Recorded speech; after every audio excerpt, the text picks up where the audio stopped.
안녕하십니까. 저는 오늘 웨비나 사회를 맡은 형사 컴플라이언스 1그룹장 김동주 변호사입니다. 오늘 웨비나의 주제는 직장 내 성희롱과 괴롭힘입니다. 직장 내 괴롭힘과 성희롱은 회사에서 인사부서, 법무실, 감사실에 근무하는 분들이라면 업무상 자주 접하게 되는 문제입니다.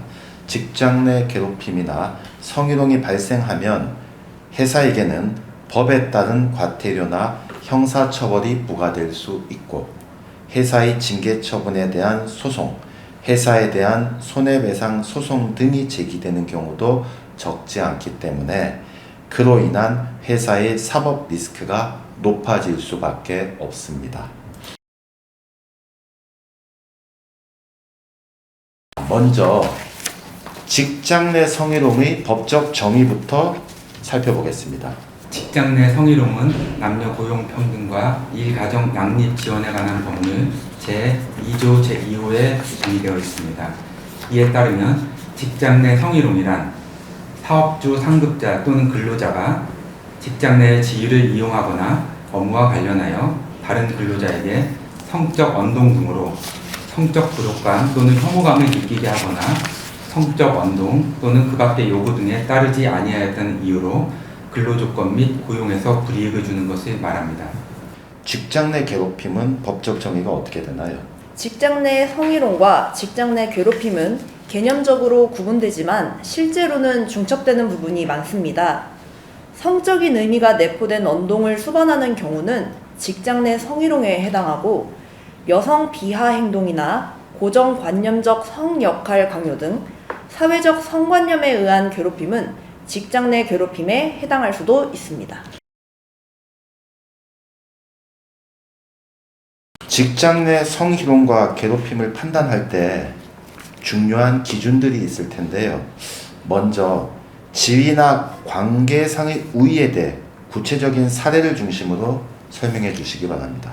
지위의 우위, 관계의 우위, 그리고 우위성의 이용은 화면에서 보는 바와 같습니다.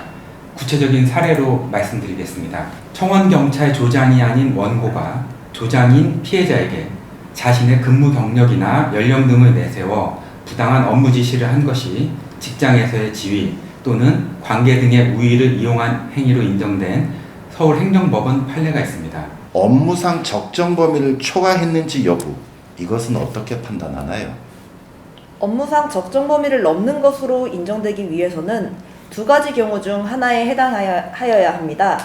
첫째, 그 행위가 사회 통념에 비추어 업무상 필요성이 인정되지 않거나, 둘째, 업무상 필요성은 인정되더라도 그 행위 양태가 사회 통념에 비추어 상당하지 않다고 판단되어야 합니다.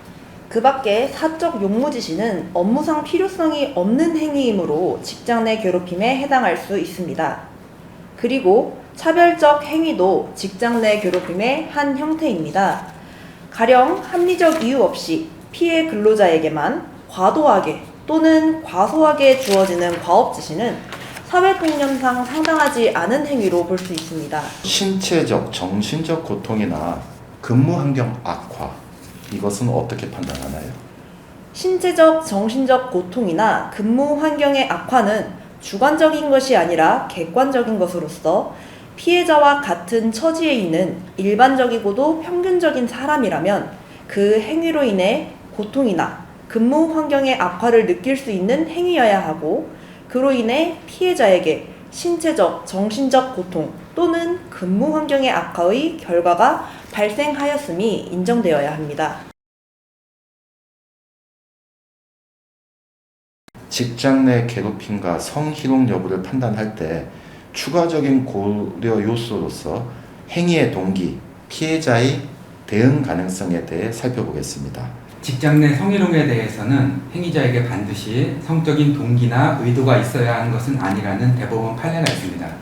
대부분의 법률행위는 동기나 의도를 반드시 필요로 하는데 직장 내 성희롱은 이게 꼭 필요하지 않다는 것을 주의할 필요가 있습니다. 그러나 직장 내 괴롭힘에 대해서는 아직 이러한 명시적인 판례는 없는 것 같습니다.